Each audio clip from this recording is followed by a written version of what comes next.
All right, guys, we're out here checking on the beef cows here.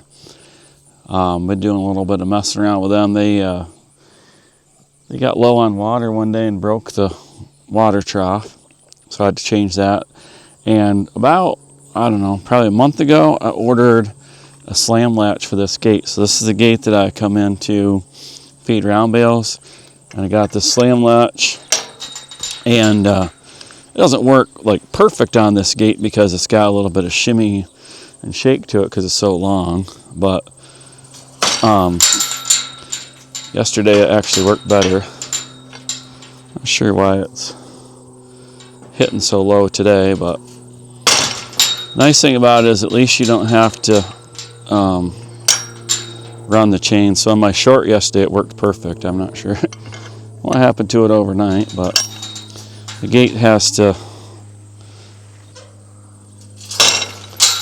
hit just right. Yesterday it was hitting perfect. Anyway, the nice thing about it is you don't have to mess with the chain to latch it.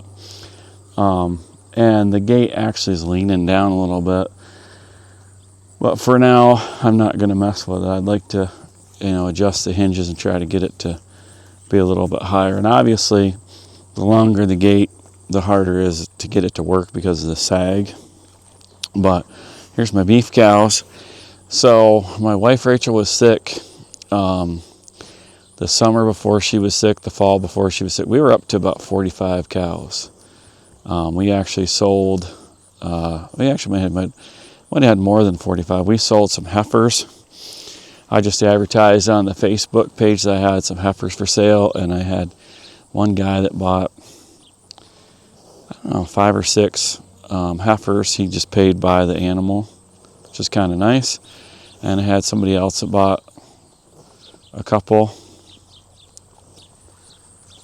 So we did that just to kind of get down on the heifers. It's like, hey, you want to buy a heifer? They're $500 a piece or whatever we told. I don't remember what we agreed. I think sold them, some of them were $700 a piece. But then Rachel got sick, and I sold we sold 3 cows to a guy that wanted hamburger, grinds it up himself. And then Rachel got sick in January, and so New Year's Day, I sold some to the guy before. I forget how many I sold. However many I got in, I sold. I want to say like before, I can't remember when that was, maybe November. Sold him 5 or 6, and he paid halfway decent. And then that same guy Rachel was more sick, and New Year's Day I filled the truck, and I'd have sold more if they would have fit on the truck, but they didn't. So this is what we have, 16 head total.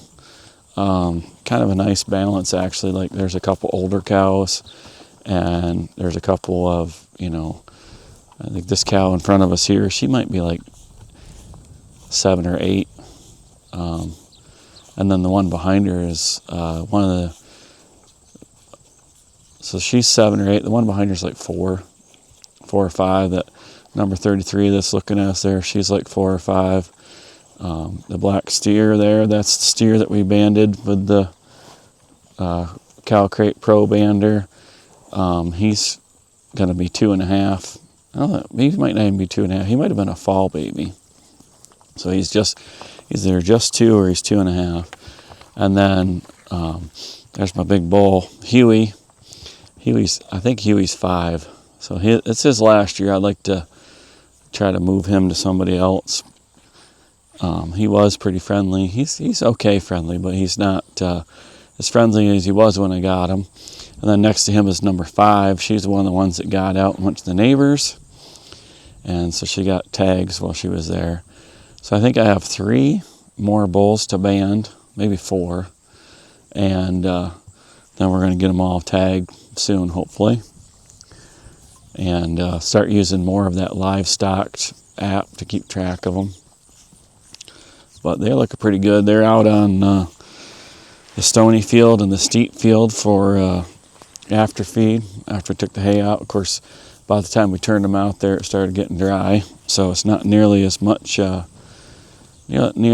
grass she would like. So here's a steer. I named him Homer. He's doing pretty good. And get him separated and fatten him up a little bit more here. He's got about 2 months. You got a November butcher date. So we'll get him separated and fatten him up a little bit. Feed him a couple bales maybe. But he obviously is doing pretty good. He's not competing too much for food. You can tell that.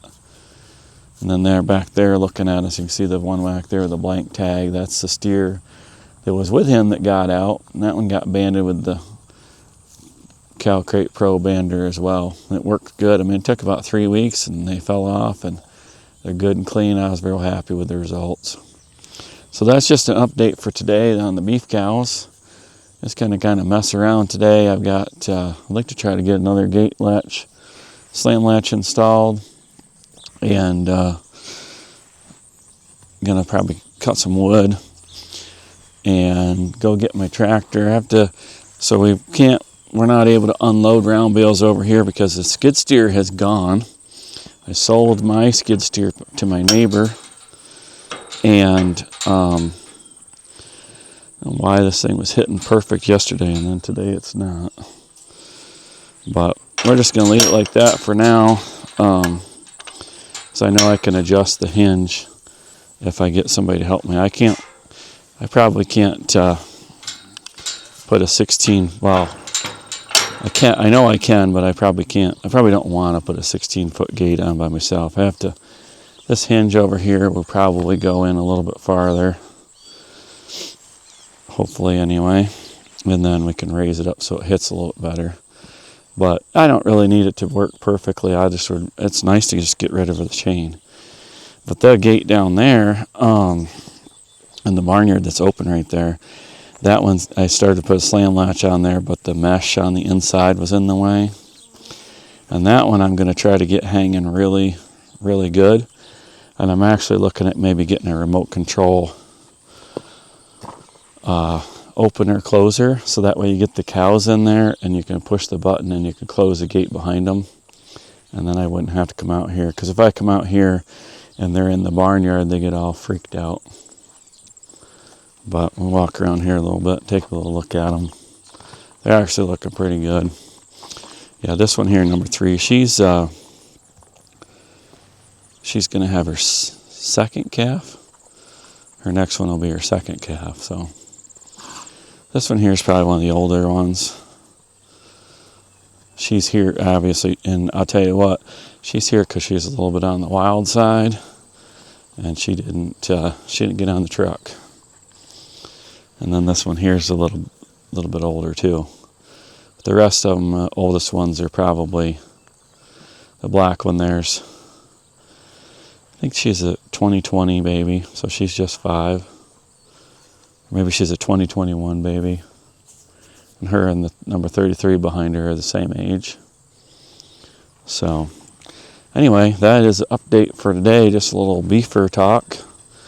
And please like and subscribe to this video. Stay tuned for more from Triple D Farms, Triple D Maple, and Triple D Cabins. Have a nice day. Thanks for watching.